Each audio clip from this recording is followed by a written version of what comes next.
Captain Taewon Kim stood at the main window of the Earthship Prometheus. The stars looked the same here, at the edge of our solar system, but Taewon felt something different today. A feeling that something big was about to happen. "Captain, we're getting a strange signal," said Officer Min at the communications desk. "It's not one of ours." Taewon walked over quickly. This was unusual. All Earth ships sent signals in standard formats. "Where is it coming from?" "That's the strange part, sir. It seems to be coming from—" Min paused, checking the readings. Again, everywhere at once. The main screen on the bridge flickered to life without anyone touching it. The crew froze. Taewon raised his hand, signaling everyone to stay calm. On the screen appeared a being unlike anything they had ever seen. It had 4 eyes set in a broad face with blue-green skin. When it spoke, its mouth moved in an odd way, but the words came through clearly in English.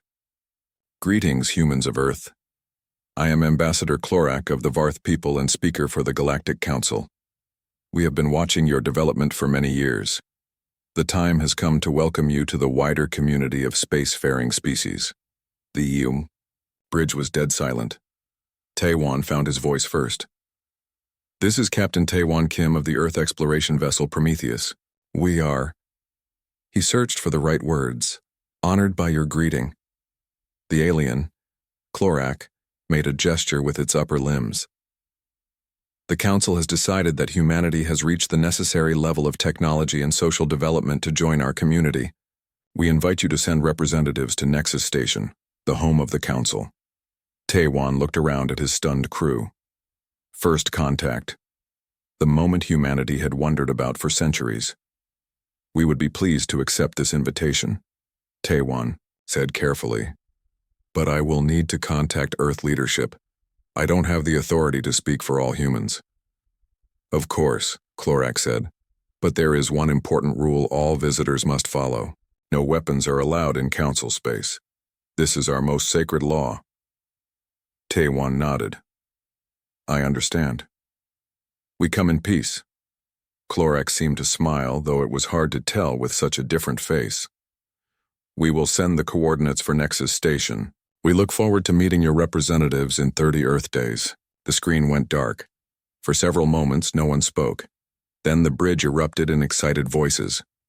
"Quiet," Taewon ordered. When everyone settled down, he turned to his communications officer. "Min, send a priority message to Earth. We need to tell them what just happened." 3 weeks later, Earth was still buzzing with the news of alien contact. The United Nations had quickly formed a special team to represent humanity. Dr. Ji-Hai Park, a brilliant diplomat with training in both human cultures and physics, was chosen to lead the mission. Ji-Hai sat in the conference room at the UN Space Command headquarters, looking at the team she would take to meet the Galactic Council. "Our mission is simple," she said. "We represent the best of humanity. We will learn about these other species and establish good relations with them." Colonel Dong-hyuk Lee, her military advisor, looked concerned. "The no-weapons rule bothers me. How do we protect ourselves if something goes wrong?" Ji-Hai understood his worry. "We will follow their rules. The Horizon is our fastest ship, but not a warship. We'll bring minimal security staff and no heavy weapons." Dr. Ha-Yun Song, the team's xenobiologist, spoke up. "I'm more interested in these 17 species they mentioned. 17 different forms of intelligent life. Think of what we can learn from them." Ji-Hai smiled at Ha-Yun's excitement. "That's the attitude I want. We go to learn, not to fight." The Horizon reached the coordinates they had been given after 2 weeks of travel. Before them floated a massive structure. It wasn't like the space stations humans had built. This one looked almost alive, with sections that moved and shifted like a giant sea creature. "We're being hailed," said the communications officer. A new alien face appeared on screen. This one had features more like an insect, with large compound eyes. "Welcome, humans. This is Checkpoint Station. All visitors to Nexus must pass through security here. Please dock at Bay 7. Ji-Hai stepped forward. "I am Dr. Ji-Hai Park, lead representative of Earth. We understand your rules and have complied with the weapons restriction." The alien made a clicking sound. Good. Please proceed to docking. After docking, HFY led her team through an airlock into the station. The gravity felt slightly stronger than Earth's and the air had a sweet smell. They were met by two tall, thin aliens with pale skin and large black eyes. "Welcome," one said. "Please follow us to security." As they walked through the station, HFY noticed other aliens, beings of all shapes and sizes, moving about. Some looked almost like humans with small differences. Others were completely unlike anything on Earth. At the security checkpoint, they watched as a group of large, reptile-like aliens ahead of them were thoroughly scanned. The security officers removed several items from them, including what looked like small knives hidden in their clothes. "All weapons must be surrendered," the security chief told the reptilians firmly. When it was the humans' turn, HFY stepped forward, ready for the same treatment. To her surprise, the security officers looked at them, then at some kind of screen, then back at the humans. They seemed confused. One officer spoke quietly to another. Then they simply waved the humans through. "Wait," Colonel Lee said. "Aren't you going to scan us too?" The security chief made a gesture that might have been a shrug. "Not necessary for humans. Please proceed." As they collected their luggage and followed another guide toward their quarters, Lee whispered to HFY, "That was strange. Why didn't they check us like the others?" "I don't know," HFY said. "Maybe they scanned us remotely somehow." But the odd treatment continued. In the dining area, other species gave them extra space. When they walked down hallways, some aliens pressed themselves against walls to avoid getting too close. In their private quarters that evening, the team discussed what they had noticed. "They're afraid of us," Hyun said. "Did you see how that blue tentacle creature moved away when I just reached for a cup?" Colonel Lee nodded. "And the security checkpoint. Every other species gets searched, but we get waved through. It doesn't make sense unless..." "Unless what?" HFY asked. "Unless they already consider us dangerous," Lee finished. "But why? We're smaller than most species here. We don't have claws or fangs or acid spit like some I've seen." HFY looked out the window at the stars. Somewhere among them was Earth, now seeming very far away. "Tomorrow we meet the full council," she said. "Maybe then we'll get some answers." What they didn't know was that throughout the station, the news was spreading. Humans had arrived. The creatures from the third planet of the yellow star. The Yao, species that reminded the oldest council members of legends they hoped to never see again. The only species permitted to enter council chambers without a weapons check, because checking them would make no difference at all. The Staen War's Final War, Part 1. The Breaking Storm Commander June stood alone on the observation deck of the Earth Alliance flagship Dauntless, his eyes fixed on the empty space before him. Soon, that emptiness would fill with enemy ships. The thought made his stomach tight. 15 years. Humans had fought the Staen for 15 long years. So many dead, so many planets lost. And now, it might all end. The door slid open behind him with a soft hiss. June did not turn. He knew who it was from the light footsteps. "Commander," said Intelligence Officer Minji. Her voice was steady, but June heard the worry underneath. "I have the final reports." Now June turned. Minji looked tired. Dark circles showed under her eyes. She had not slept well for days. None of them had.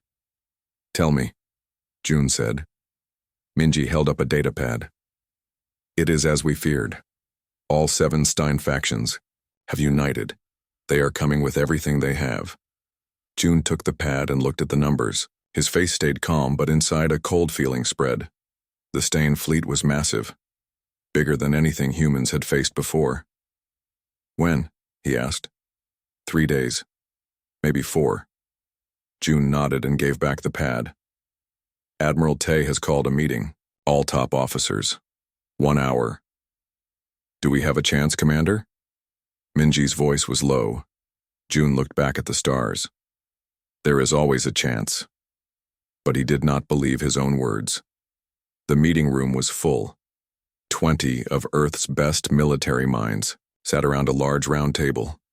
Admiral Tay, an older man with hard eyes, stood at the head. The situation is clear, Tay said. The Staen have united all their forces for one final push. They mean to end us.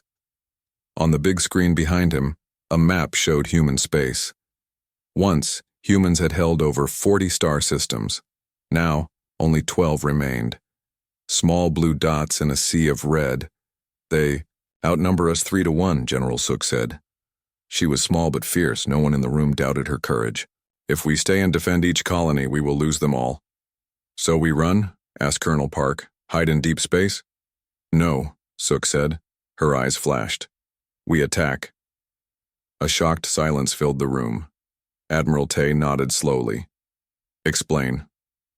Sook stood up and walked to the screen. The Staen think we will defend our colonies. They expect us to spread our ships thin. But what if we do this instead? She touched the screen. A new path appeared, a blue line cutting through red space, straight to a large central star. The Staen homeworld, she said. Their Queen Mother is there. While their fleet attacks us, we strike at their heart. Commander June leaned forward. That's deep in their space. How do we get there without being seen? From the back of the room, a new voice spoke. I can help with that. All heads turned. A small man with glasses walked forward. Dr. Kim, the lead scientist who had studied Staen technology for 10 years. I have broken their communication codes, Kim said. I know how their ships talk to each other. We can use this to hide. He placed a small device on the table. It glowed with a soft purple light.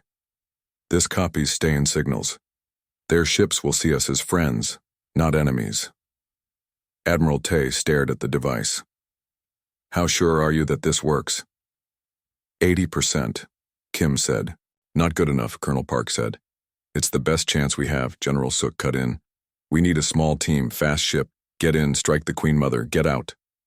Admiral Tay looked around the room. This is high risk.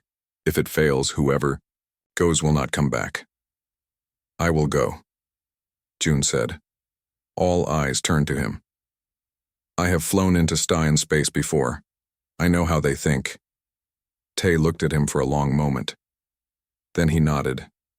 Choose your team. Small. Only the best. What about our colonies? Colonel Park asked. We can't leave them unguarded. We don't, Tay said. Our main fleet will fight the Staen forces. Make them think that's our only plan. Meanwhile, Commander June's team slips behind them. General Sook smiled grimly. A knife in the back while we hold them from the front. The meeting went on for 2 more hours. Plans were made. Ships were assigned. When it ended, only Admiral Tay and Commander June remained. You know this might be a one-way trip, Tay said. June nodded. Yes, sir. Why volunteer? Yoon thought of his home planet, Nexa. It had fallen to the Staen 5 years ago. His parents, his sister, all gone. Not killed, something worse. Made part of the Staen hive mind. No longer human. Someone has to do it, he said simply. The ship was small and black. Its sides did not reflect light. Shadow Blade, they called it. A fitting name for a vessel built to cut through darkness unseen. June walked around it, checking every part. This ship would carry him and his team deep into enemy space. It had to be perfect. She's ready, Commander. June turned to see Yuna, his pilot, young but skilled. No one could fly like her. The new cloaking device is installed, she said. Dr. Kim says it will make us invisible to Staen sensors. Good, June said. Are the others here? Yuna nodded. In the briefing room. June followed her through the hangar. Around them, hundreds of crew members worked to prepare the fleet. The air smelled of metal and fear. The briefing room was small. 4 people waited inside. June knew them all well. Hana, the demolitions expert. She could blow up anything. Dark hair cut short, eyes always alert. Day, tech operative. Thin fingers that worked magic on computers. Could hack any system. Sung, combat specialist, big and quiet. Had killed more Staen than anyone else on the team. Dr. Jin, xenobiologist. Knew Staen biology better than the Staen themselves. Had studied captured specimens for years. And Una, best pilot in the fleet. These 5 plus June. 6 humans against an entire alien empire. You all know why we're here, June said. In 2 days, the Staen will attack our remaining colonies with the largest fleet we've ever seen. He touched a screen and a map appeared, similar to the one in the meeting room but with more detail. While our main forces engage them here, he pointed, we will take Shadowblade behind their lines. Our target is here. The map zoomed in on a single star system. At its center, a massive planet surrounded by rings of smaller structures. The Staen homeworld, and the Queen Mother. The room was silent. Everyone knew what this meant. The Queen Mother controls the entire Staen collective, June continued. She is their brain, their center. If we can take her out, the whole hive mind might collapse. Or it might just make them angry, Hannah said. June nodded. Yes, this is not a safe mission. Admiral Tay has made it clear, this is volunteer only. Anyone who wants out, say so now. No shame. No one moved. No one spoke. Good, June said. We leave in 6 hours. Get your gear. Get some rest. As the others filed out, Dr. Jin stayed behind. Commander, she said softly. I've been studying the latest Staen communications. There's something strange. Strange how? Jin frowned. The patterns are changing, as if something big is happening in their hive mind. Something new. Is it related to their attack plans? I don't know, but it feels important. June put a hand on her shoulder. Keep looking. We need every advantage we can get. Later, alone in his quarters, June looked at an old photo, his family smiling. Before the Staen came, he put it in his pocket. Tomorrow they would fly into the heart of enemy space. Most likely they would not return. But if they succeeded, if they could strike at the Queen Mother herself, maybe the war could end. Maybe humanity could survive. June closed his eyes. He did not pray. He had stopped believing in gods long ago. But he did hope. Hope that somewhere in the vast darkness of space, a small ship might change the fate of 2 species forever. The Shadowblade slipped through space like a fish through dark water. No lights showed on its black hull.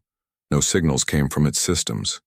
To any watching eyes, it was just another piece of space, empty and quiet. Inside, Commander June sat, behind pilot Una. Her hands moved over the controls with gentle touches. A wrong move could set off alarms. They were now deep in Staen space. Status? June asked softly. All good, Una said. Dr. Kim's cloaking device is working. Staen patrol ships have passed us 3 times. They saw nothing. June nodded. On the screen before them, a large asteroid field appeared. Hundreds of rocks, some as big as small moons, floated in slow circles. That's our first stop, June said. The mining outpost. Day looked up from his computer. Scans show 50 Staen workers there, plus some others. No one asked what others meant. They knew. Slaves. Beings from conquered worlds, now part of the Staen collective. Once free people, now just tools of the hive mind. Remember the plan, June said. We watch. We learn. We don't engage unless we must. The ship slid between 2 large asteroids and came to rest in a dark crater. The engines went silent. Suits on, June ordered. 5 minutes later, they floated out of the ship. Their spacesuits were black like the ship. Special material absorbed light instead of reflecting it. They moved slowly toward a series of tunnels cut into the asteroid. Inside, the tunnels were lit with a sickly green glow. The air was thick and smelled strange even through their suit filters. This way, Hannah whispered over the comm. I'm picking up movement ahead. They followed her, weapons ready. The tunnel opened into a large cave, and there they saw them. The Staen, tall and thin with hard outer shells like insects. 4 arms ending in claws. Heads with too many eyes. They moved in perfect unison, mining machines cutting into the rock, but It was the other beings that made June's stomach turn. Humans. Or what had once been humans. Their skin was pale, with green veins showing through. Metal parts had been added to their bodies. Their eyes were dull, empty. The assimilation process, Dr. Jin whispered. Just as the report said, one of the human things turned suddenly. Its eyes seemed to look right at them. June froze. Then it turned back to its work, as if it had seen nothing. Let's keep moving, June said. We need to find their communication center. They moved deeper into the asteroid. More tunnels. More. Staen. More slaves. Some were human. Others were from species June had never seen before. There, Day pointed. A door with strange markings. Sung moved forward, a small device in his hand. He placed it against the door. The lock clicked open. Inside was a room full of glowing panels. Staen technology, organic and mechanical parts growing together. Watch the door, June told Sung. Day, do your thing. Day stepped up to the main panel. His fingers danced over the controls. He had studied Staen tech for years. If anyone could read their data, it was him. Interesting, he murmured. They're preparing for something big. All mining operations are being doubled. For the war? Hana asked. Note something else. Something called the final equation. Suddenly an alarm sounded. Red lights flashed. We've been spotted, Sung said from the door. 2 Staen coming this way. Get what you can, June told Day. We leave in 30 seconds. Day worked faster, downloading data. The others readied their weapons. The first Staen appeared in the doorway. Sung fired. The alien fell, green fluid leaking from its shell. The second one made a high, shrieking sound before Hana's shot took it down. That sound was a warning, Jin said. Others will come. Done. Dai unplugged his device. Back to the ship. Now, June ordered. They ran through the tunnels, no longer trying to stay hidden. Alarms rang all around them. The sound of many feet followed. This way, Yuna called, leading them down a side passage. They turned a corner and stopped short. A group of the changed humans stood before them. But something was wrong. These slaves weren't moving in the perfect unison of the others. They looked confused. One stepped forward. A woman. Her skin was pale like the others, but her eyes had something the others didn't. Awareness. Humans, she said, her voice rough, from disuse. Real humans. June raised his weapon, uncertain. No, the woman said. Not enemy. Help. We don't have time for this, Hana warned. More Staen coming. The woman pointed to a small tunnel. This way, safe. June hesitated, then nodded. Lead on. They followed the strange group through the small tunnel. Behind them, the sounds of pursuit grew louder. The tunnel ended in a hidden room. Inside were more altered humans and aliens, all with the same aware look in their eyes. What is this place? June asked. Safe room, the woman said. I am Yoon. We are Resistance. Resistance? Jin stepped forward. You broke free of Staen control? Un nodded. Some of us. Not fully part of Hive. Still me. That's impossible, Jin said. Once the Staen assimilate you, you can't break free. Not impossible. Hard. Painful. Yoon touched her head. Staen made mistake. Used humans. Too much. We learn. We fight inside. June looked at the others. They were clearly not normal. Green tech grew from their bodies, but their eyes were alert, thinking. How many of you are there? He asked. Many, hundreds, on many worlds. Yoon sat down weakly. Staen don't know, think we are broken tools, but we watch. We listen. Yoon, June said carefully, we're on a mission that could end this war. We need information about the Staen homeworld. Yoon's eyes widened. You go to Throne World? To Queen Mother? Yes, she shook her head. Very dangerous. More now. Queen Mother wakes. Wakes? Jin asked. What do you mean? Queen Mother sleeps. For 1,000 years she sleeps, small queens rule. But now, she wakes. For final war. Day looked up from his device. That matches what I found in their systems. Something about the Queen Mother taking direct control for some big event. Nodded. Yes. All Staen prepare. All called to fight, but what? June asked. Queen Mother different now. Changed. We feel it in the hive mind. She wants something new. A loud bang came from outside their hiding place. The Staen, we're getting closer. We need to move, Sung said. Now, Yoon stood. I show you safe way out. Then, take me with you.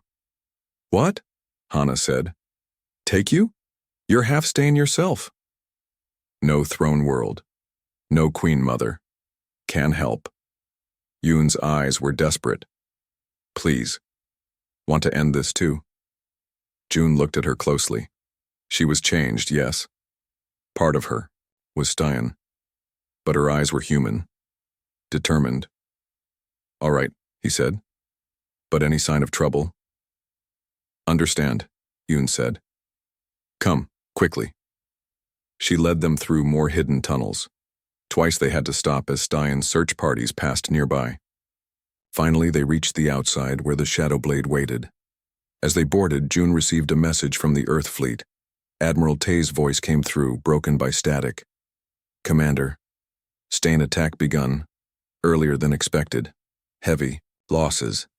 Continue mission. Only hope. The message cut off. They're attacking now, June said. The main fleet is engaged. Then we need to hurry, Yuna said, starting the engines. Where to, Commander? June looked at Yoon, the strange half-human rebel who might be their only chance. The Staen throne world, he said. We're going to the heart of the enemy. The Shadow Blade lifted off, disappearing into the darkness of space. Behind them, the asteroid base sent out alarm signals. Ahead of them lay the center of the Staen Empire, and a Queen Mother who had awakened after 1,000-year sleep. For what purpose they did not know, but soon they would find out. The passage grew narrower as Commander June and his team ran deeper into the Staen throne world. Behind them, the sounds of pursuit grew louder. Clicks and hisses echoed off the living walls. Dead end ahead, Hana called out, pointing forward. The tunnel ended at a solid wall of pulsing tissue. There was nowhere to go. We're trapped, Day said, breathing hard. June turned, weapon ready. Form a defensive line. We'll make our stand here.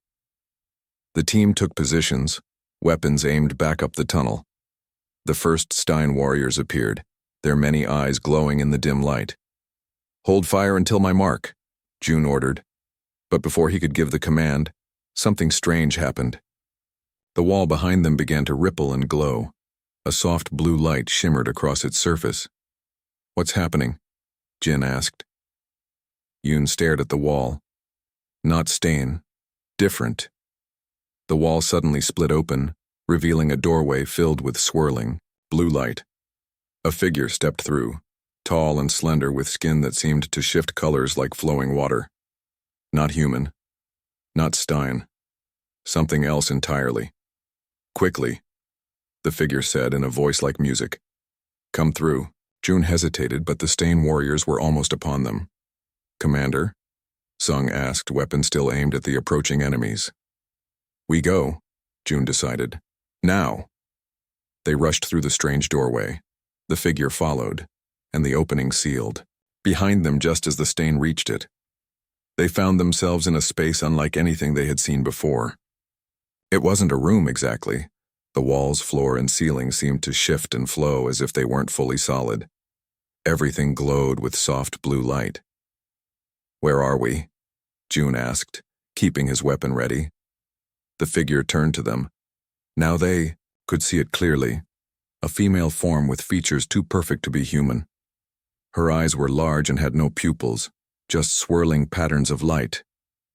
You are in a pocket dimension, she said. A space between spaces. The Staen cannot follow you. Here. Who are you? June demanded. I am Han, the figure said. I am Lumini, Un gasped. Lumini, ancient ones, from old stories? Han nodded. Yes, we have been watching, waiting, for a very long time. Dr. Jin stepped forward. The Lumini are just myths. Stories told by frontier settlers. You're supposed to be extinct. Not extinct, Han said. Hidden. We withdrew from normal space long ago when the Staen first began their expansion. Why help us now? June asked. Han looked at each of them in turn. Her gaze lingered on Yoon. Because time grows short. The Staen are close to solving their final equation. If they succeed, all life in this galaxy will change forever. Day frowned. Change how? The Staen seek to transcend physical form, Han explained. To become pure consciousness, spread across the quantum field of reality itself. They would remake all life in their image. That's what the Queen Mother plans? June asked. Yes.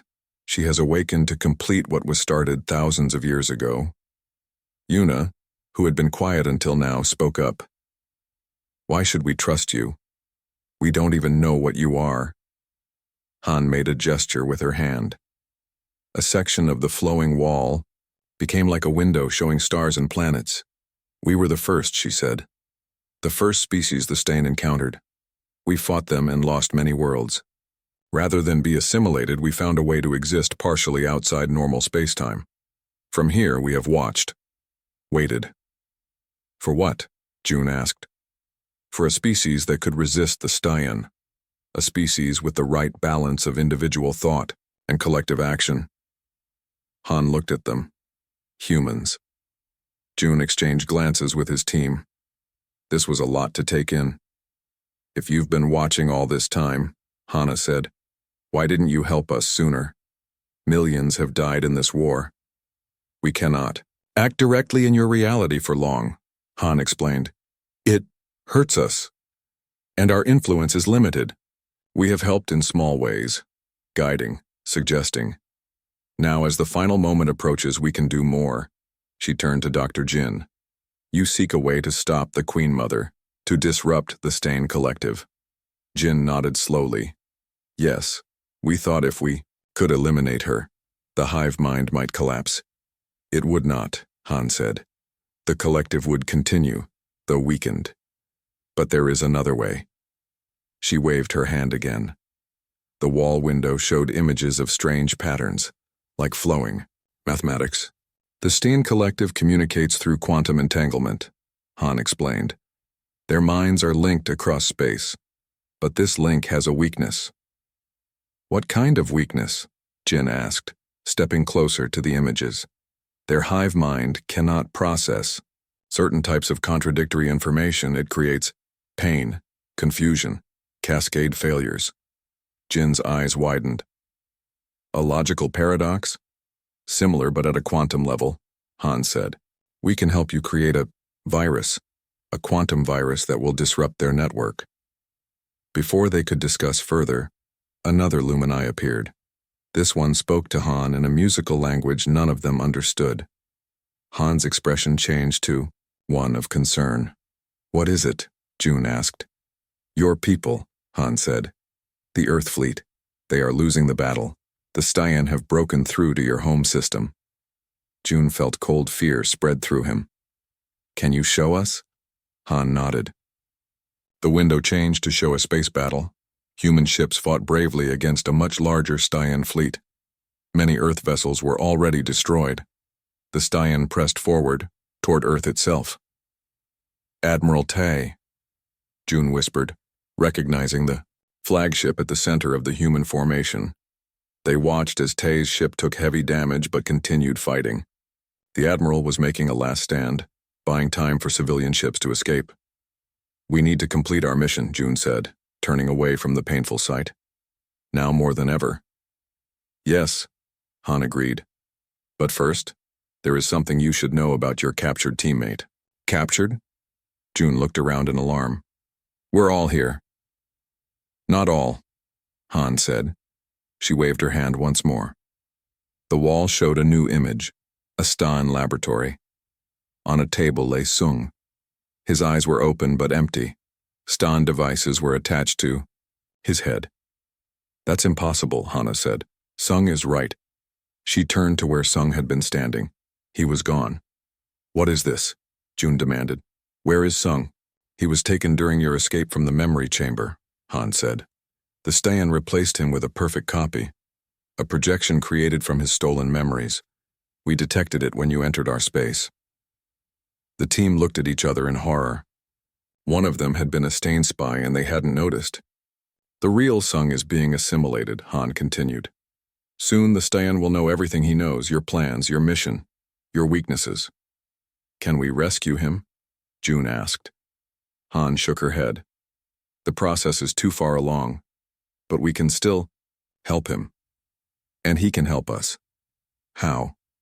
We can establish a partial link to the Staen network.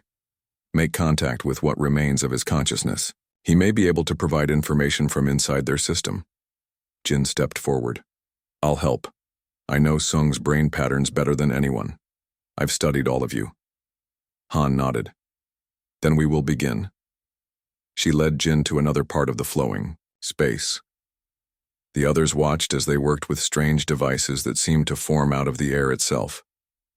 June turned to Day.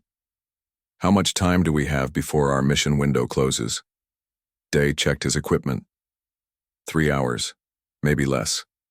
After that, even if we succeed, there might not be much of Earth left to save. June looked back at the image of the battle. Admiral Tay's ship was now surrounded, taking fire from all sides. Then we work fast, he said. We get this quantum virus, we find the Queen Mother, and we end this war. But as he watched Jin and Han working to contact Sung's trapped mind, he wondered if it was already too late. The Staen had always been one step ahead. How could they win against an enemy that could turn their own people against them? Then he looked at Un. Half human, half Staen, yet still fighting for humanity. If she could resist the collective, perhaps there was hope after all. Hope that humans might survive the coming darkness. Hope that individual minds could stand against the hive. It was a small hope. But sometimes a small hope is all you need. The blue glow of the Lumini pocket dimension faded as Han opened a new doorway. Beyond it lay the heart of the Staen throne world. Commander June checked his weapon one last time. The quantum virus is ready, Dr. Jin said, holding a small device that pulsed with strange light. But we only have one chance to use it. It must be connected directly to the Queen Mother's neural network.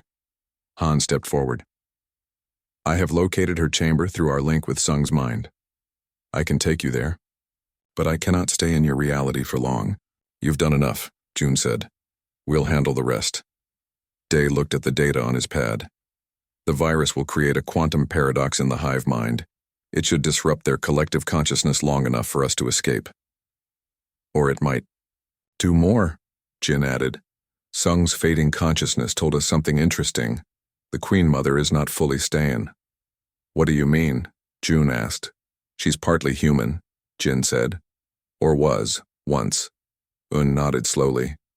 Yes, I feel it in the hive. Mine, a human core. Very old. This news stunned the team. June looked at Han for confirmation. It is true, the Lumini said. The first Queen Mother was pure Staen, but this one, the one who has awakened, was once human. She merged with the Staen, collective willingly long ago. Why would any human do that, Hana asked. To understand, Han said simply. To find the answer to the final equation. June took a deep breath. It doesn't change our mission. We still need to stop her. Han opened the doorway wider. This will take you to the outer ring of her chamber. I cannot go further. The Staen will sense me immediately. Thank you, June said. For everything. Han's luminous eyes studied him. Remember, Commander, the final equation is not just about destruction. It is about transformation. Choose wisely when the moment comes. With those cryptic words, she stepped back. The team moved through the doorway. Stepping back into the Staen throne world, they found themselves in a dark, circular passage. The walls pulsed with green light, like a giant heartbeat. The air felt thick and warm. "This way," Yoon whispered, pointing ahead. "Queen Mother is near. I feel her." They moved quietly through the passage. No Staen guards appeared. The silence was strange. "It's too easy," Hana said, looking around suspiciously. "She knows we're coming," Yoon replied. "Wants us to come." The passage widened into a vast chamber. In the center stood a structure like a giant flower, its petals made of glowing crystal. Inside the crystal sat a figure, the Queen Mother. She was not what they expected, not a giant insect-like Staen. Instead, she looked almost human, a woman with pale skin, but her head was crowned with Staen technology. Tubes and wires connected her to the crystal flower. Her eyes were closed. "Is she sleeping?" Yuna whispered. "No," Yoon said. "Thinking, solving. The final equation is almost complete." As if hearing her words, the Queen Mother's eyes opened. They glowed with green light, but the face around them was human, old yet somehow ageless. "Welcome, travelers," she said. Her voice echoed strangely, as if many voices spoke at once. "You have come far to find me." June stepped forward, weapon raised. "We've come to end this war." The Queen Mother smiled. "Yes, the war, such a waste. But necessary." "Necessary?" June's grip tightened on his weapon. "Millions have died, and billions will live forever if I succeed." The Queen Mother's gaze moved to each of them, finally resting on Yoon. "You feel it, don't you? The potential, the future that waits." Yoon trembled but stood her ground. "I feel your control, your need to make all like you. Not like me, better than me." The Queen Mother shifted in her crystal seat. "I was human once. My name was Ji Young. I was a physicist on humanity's first deep space mission. I found them, the Staen, or rather they found me." "You betrayed your own kind," Hana said angrily. "No, I saw beyond the limitations of being human." Ji Young's eyes flashed. "The Staen offered me knowledge, understanding, a chance to solve the greatest question of all, how to transcend physical existence." Dr. Jin stepped forward, the quantum virus hidden in her hand. "And the price? Enslaving other species?" "Not enslaving. Preparing." Ji Young leaned forward. "The war was a test, pushing humanity to evolve, to develop the very technologies that would make them ready to join us." "Join you?" June asked. "You mean be assimilated?" "No. To transcend. Together." Ji Young's face softened. "The final equation is almost solved. Soon we will all break free of these limited forms, become pure consciousness. No more death, no more suffering. Eternal thought." June exchanged looks with his team. This was not what they had expected. "And if we refuse?" he asked. "Then the war continues. More deaths, more pain. Until humans are ready. Or until they are gone." Ji Young's voice was calm, as if discussing the weather. Yoon stepped forward suddenly. "You feel doubt.